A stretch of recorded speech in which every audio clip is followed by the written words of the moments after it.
Tuvimos algún problema con el micro del primer culto, no sé si está funcionando bien, creo que sí. Pues estoy contento de estar aquí de nuevo compartiendo la palabra y comenté en el primer culto doblemente contento porque no tengo que abordar el libro de los números, que tanto trabajo cuesta a Josué para presentar, que es muy difícil y hace muy buen trabajo presentando algo que podemos comprender de una época aún 1000 años más atrás que Primero de Pedro, que ya es difícil, pero menos difícil que otros libros. Y este texto es bastante asequible, se entiende más o menos a la primera lectura. Entonces vamos a hacer algo bastante sencillo. Hablaremos del concepto de aconsejar y luego vamos a ver 3 consejos concretos que da Pedro aquí. Al abrir la palabra de Dios es interesante notar que nos llega la palabra de Dios en varios tonos de voz. Y uno de los más típicos es el mandamiento, el orden.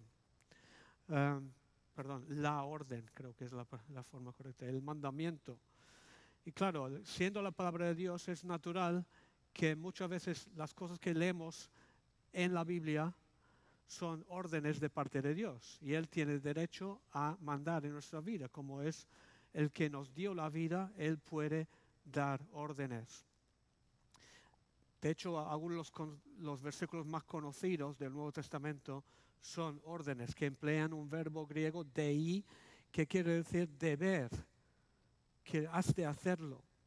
Por ejemplo, Juan 3:7, cuando Jesús está hablando con Nicodemo, ese texto tan conocido, y empieza a hablar del nuevo nacimiento. Y dice a Nicodemo, no te maravilles de que te dije, os es necesario nacer de nuevo. Este os es necesario expresa una obligación. Debes nacer de nuevo. No es suficiente tu naturaleza que recibes al nacer naturalmente de tu madre. Todos nacemos pecadores, necesitamos nacer de nuevo. Es una obligación, si no, no puedes ver el reino de Dios. El capítulo siguiente, Juan 4, hablando con la mujer samaritana sobre el tema de la adoración. Y él dice, Dios es espíritu. Y los que le adoran en espíritu y en verdad es necesario que adoren. Deben adorar de esta manera. Entonces, estos son ejemplos de cómo la palabra de Dios nos llega en clave de mandamiento, de imperativo. Pero Dios también nos quiere hacer comunicar de otras maneras. No solo en plan, hazlo, sino también nos quiere venir en otro plan, en otro tono, para persuadir, para convencer, incluso en algún sentido para seducirnos. Hay momentos en que nos quiere seducir. Y en nuestro pasaje en concreto, 1 Pedro 3, sugiero que está en un tono de aconsejar, de consejo, de recomendación y sugerencia. Entonces vamos a ver los 3 consejos de Pedro aquí esta mañana. Pero antes de hacerlo, quiero hablar del propio tema de la idea del consejo, de aconsejar y dar recomendaciones unos a otros. Porque hay consejos y consejos, hay consejeros y consejeros, y no son todos lo mismo. Cuando alguien viene a darnos consejos, no siempre hacemos caso. Los padres saben que cuando dan consejos a sus hijos, no siempre, por no decir nunca, hacen caso, ¿verdad? Y todos somos un poco así, reacios a recibir un consejo de otra persona. Vamos a considerar cuándo tiene más o menos peso un consejo de alguien antes de ver los consejos de Pedro. Por ejemplo, Si yo me acerco a ti para darte un consejo sobre la crisis de los 40, es probable que me hagas un poco de caso, sabiendo más o menos mi edad, que habré pasado por la crisis de los 40. Pero si me atrevo a darte un consejo sobre la jubilación y cómo llevarlo a cabo, igual dirás, este joven no sabe nada de la jubilación. Aún me falta un poco para llegar.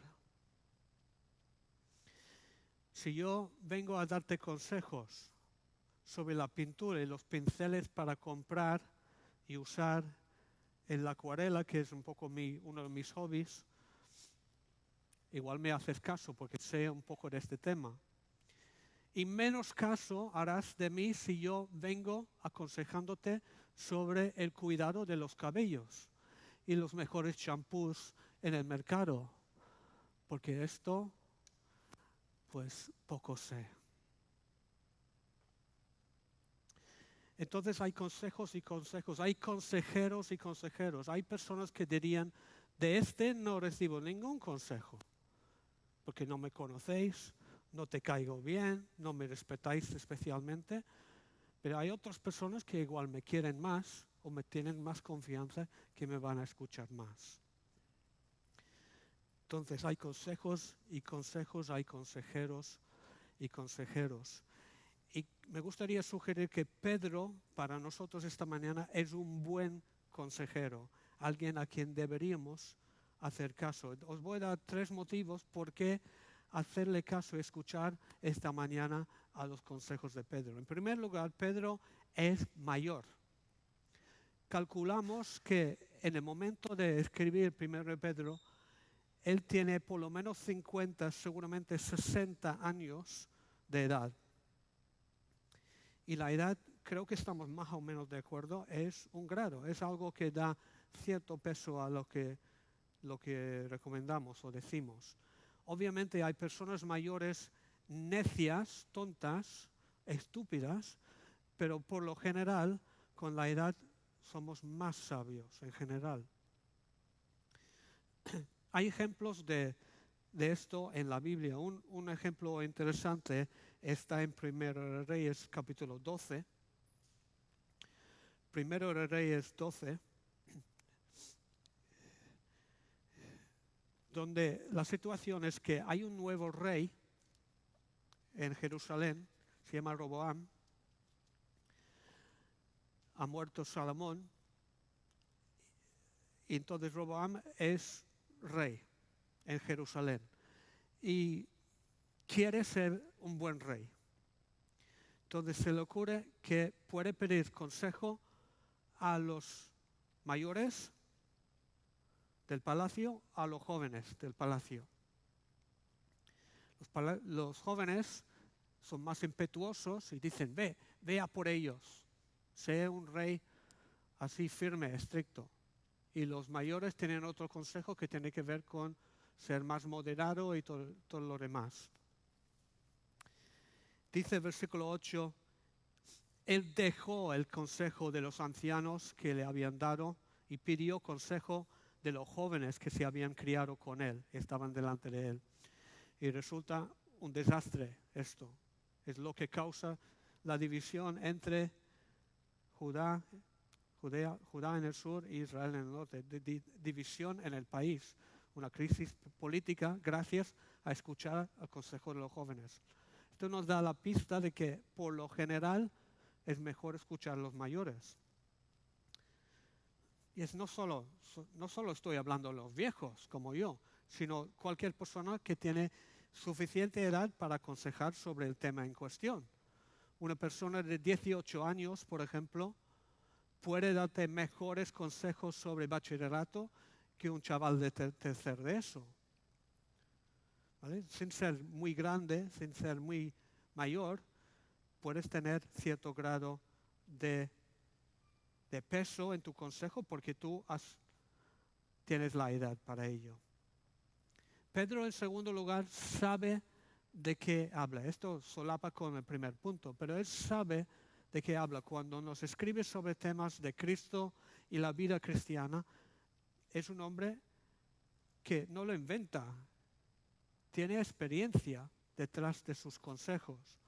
Él dice en su segunda carta, 2 Pedro capítulo 1, versículo 16, porque no nos hemos dado a conocer el poder y la venida de nuestro Señor Jesucristo siguiendo fábulas artificiosas, sino habiendo visto con nuestros propios ojos su majestad. Es un hombre experimentado directamente en lo que está abordando. Entonces le hacemos más caso por eso. Y podemos añadir un tercer criterio para escuchar a alguien, y vamos a sacarlo de Romanos 15, donde Pablo habla del tema de aconsejar los unos a los otros, de amonestarnos mutuamente. Romanos 15, versículo 14. Pablo habla de los criterios para ser un buen consejero aquí. Fijaos a ver si los ves. Estoy seguro de vosotros, hermanos míos, de que vosotros mismos estáis llenos de bondad, llenos de todo conocimiento, de tal manera que podéis amonestaros los unos a los otros. Entonces, aquí Pablo nos da dos cosas necesarias para poder aconsejar. Uno es el conocimiento que ya hemos mencionado. El segundo, ¿cuál es? Bondad. Porque cualquier consejo dado en un marco que no es un marco de bondad es un mal consejo. Si yo doy un consejo malintencionadamente, no soy un buen consejero. Si yo te amo, si yo busco lo bien para ti, entonces mis consejos tienen más peso. Entonces, con estos tres criterios, me gustaría sugerir que Pedro es un buen consejero para nosotros esta mañana. Es mayor, tiene experiencia, ama a la iglesia, entonces vamos a prestarle más atención a él que a una persona cualquiera. Espero que os he convencido, que estáis más receptivos para escuchar los consejos de Pedro esta mañana. Si no, he perdido los primeros 10 minutos malgastado en intentarlo. Pero vamos ahora a los tres consejos que da Pedro aquí, porque en este pasaje sugiero que tiene un tono de recomendación para la iglesia. Y creo que recomienda tres cosas. Creo que Pedro aquí dice tres cosas. Que, primero, que lo mejor es vivir haciendo el bien. Segundo, que lo mejor es vivir sufriendo si así lo desea Dios. Y tercero, que lo mejor es dar testimonio del Evangelio. Esos son tres temas de todo el libro de 1 Pedro. Sale en todo el libro, pero también resumidos un poco en nuestro pasaje de esta mañana. Entonces, primero, lo mejor es vivir haciendo el bien. Versículos 8 al 11. Finalmente, sed todos de un mismo sentir, compasivos, amándoos fraternalmente, misericordiosos, amigables, etcétera, etcétera. Hace una lista de cosas que empieza con la palabra finalmente. Este finalmente se refiere no a que esté acabando el libro, sino al hecho de que él ha empezado una lista de áreas donde quiere que hagamos el bien. Concretamente está hablando del tema de la sumisión, donde ponemos al otro antes que nosotros, donde consideramos las necesidades de las demás personas antes que nosotros. Se llama sumisión. Y se remonta al capítulo 2, versículo 13, cuando empieza a hablar de la sumisión necesaria ante las autoridades, ante el gobierno del país. Y aborda ese tema. Luego pasa a la sumisión en el lugar de trabajo, a partir del capítulo 2, versículo 18. Y el capítulo 3 aborda el tema de la sumisión en el matrimonio y cómo hacer el bien en el matrimonio. Y entonces, finalmente, versículo 8 nuestro, está resumiendo todo esto y enfatizando aquellas cualidades que son necesarias para cultivar, para poder poner el otro primero, para superar nuestro egoísmo y demás, y someternos los unos a los otros. Entonces, primer punto, la vida buena que buscamos viene en primer lugar por la sumisión, por hacer el bien, sobre todo en nuestras relaciones entre nosotros. Segundo punto, el sufrimiento. La buena vida también implica sufrimiento, si Dios lo desea. Es interesante que todo lo que él dice sobre hacer el bien viene ligado a unas promesas. Empieza a hablar al final del versículo 9 de unas bendiciones que podemos esperar haciendo el bien. Luego dice en el versículo 10, el que quiere amar la vida y ver días buenos, refrene su lengua del mal y sus labios no hablen engaño, apártese del mal, haga el bien, busque la paz y síguela. Y parece que todo esto es una especie de promesa. Si hacemos el bien, entonces veremos días buenos. Y surge la pregunta de si vivir fiel a Dios nos garantiza una vida sin dificultades. Es una pregunta que hacemos muchos nosotros. Si yo sigo a Cristo, ¿esto quiere decir que mi vida será más cómoda, más fácil, más llevadera? ¿O menos? ¿O ninguno de los dos? Es una buena pregunta. ¿Voy a sufrir menos por ser creyente? Pues es interesante porque Pedro aquí está citando el Salmo 34, que dice también cosas como gustar y ver qué bueno es el Señor. Y dice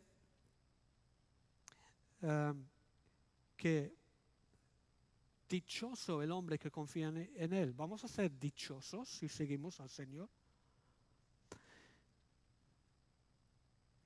Ahora, es muy importante hacer un alto aquí y pensar, reflexionar sobre este tipo de versículo. Porque cuando leemos esto, dichoso el hombre que confía en Él. Cuando vemos que veremos días buenos si servimos al Señor. La pregunta es, ¿esto es una promesa absoluta? ¿Es una garantía de que todo me va a ir bien? Y tenemos que vigilar, porque no es esto. Cuando leemos versículos de este tipo, sobre todo en el libro de los Proverbios, en los Salmos, Eclesiastés, la literatura de sabiduría, hay que entender que se trata aquí no de promesas absolutas, sino de máximas. Máximas son verdades generales que admiten alguna excepción. Os voy a poner un ejemplo para aclarar esto. Vamos a Proverbios, por ejemplo, Proverbios 4.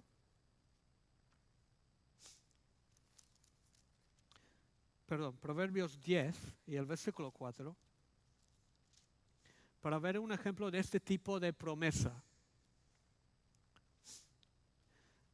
Proverbios 10:4. La mano negligente empobrece, mas la mano de los diligentes enriquece. ¿Qué está diciendo este versículo? Está diciendo, de alguna manera, que si trabajas, prosperas. Y si eres gandul, fracasas. ¿Esto es verdad o no? Pues sí, pero no es una verdad absoluta, es una máxima, es una verdad generalmente cierta y fiable que admite alguna excepción, porque todos conocemos a algunos gandules perezosos que han triunfado en la vida. Y todos conocemos a algunas personas trabajadoras que parece que todo les va malamente. pero sigue siendo verdad en general. Y esto es como hemos de entender cuando leemos cosas así en la Biblia, que no son promesas absolutas, sino promesas, ideas generales que suelen suceder. Y eso es lo que está pasando aquí con Pedro en nuestro texto. Él está diciendo que en general, si sigues al Señor, verás buenos días. Si haces el bien, tu vida será mejor. Y sabemos que es verdad. Si hacemos caso al Señor sobre la manera de vivir, vamos a evitar muchos líos y muchos problemas. Pero eso no garantiza que todo va a ir bien. Y admite algunas excepciones. Incluso siguiendo al Señor nos puede complicar aún más de lo normal nuestra vida. Pedro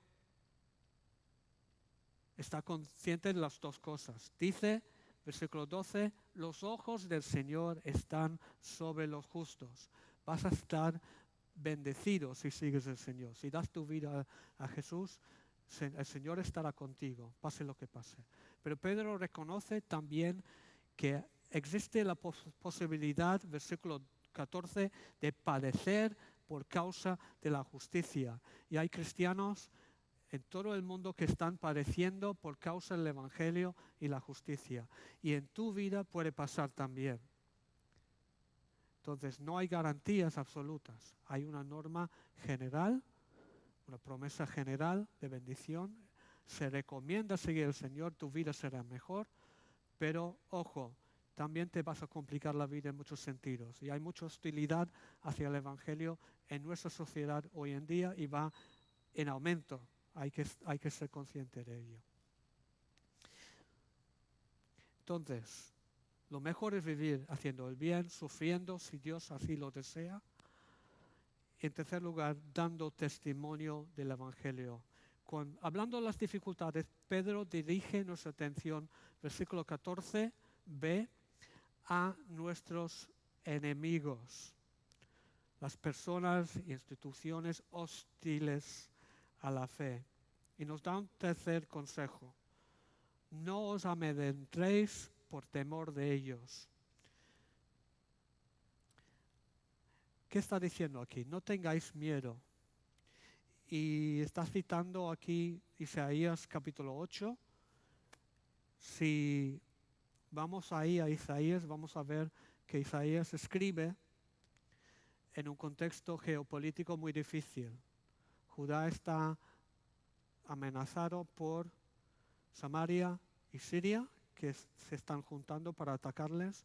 Está la superpotencia de Asiria también detrás, causando problemas. Y hay muchos problemas. Entonces, Isaías recibe un mensaje. No tengas miedo ni a los enemigos, en primer lugar, y tampoco no tengas miedo a lo que temen los demás en tu entorno. Hay dos tipos de miedo aquí. El miedo al problema y el miedo que tienen los demás al problema. Y está diciendo que tú no deberías tener miedo a los enemigos ni tener miedo a los que ellos temen.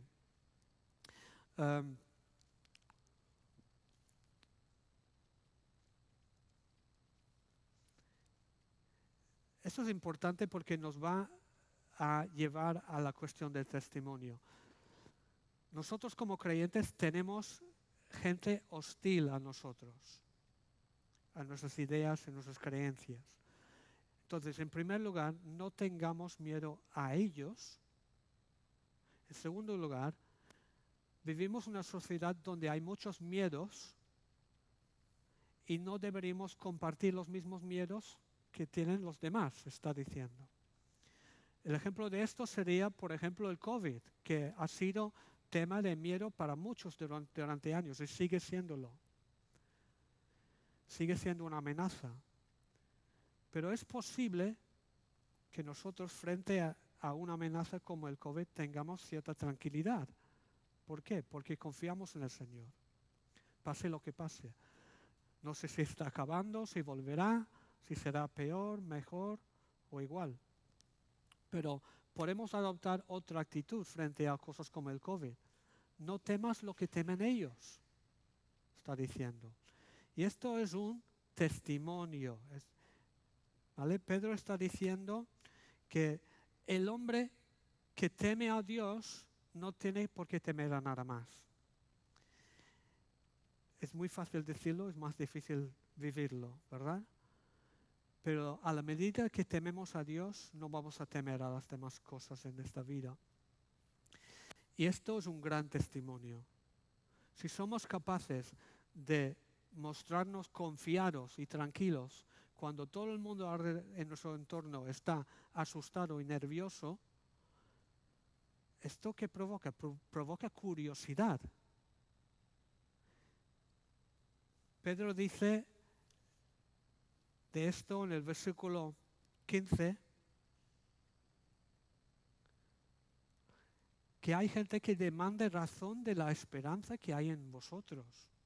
Que hay gente que te puede observar y ver tu tranquilidad frente a ciertas situaciones y decir, ¿de dónde viene esta esperanza? ¿De dónde viene esa confianza? Esto es nuestra oportunidad para dar testimonio. Entonces, tanto el hacer el bien como el confiar frente a los miedos de esta vida representan un testimonio ante el mundo. Ese es el tercer punto de Pedro aquí, que tenemos que santificar a Dios en nuestros corazones, confiar en Él, y esto provoca esperanza, confianza en nosotros, curiosidad en los demás y la posibilidad de testificar.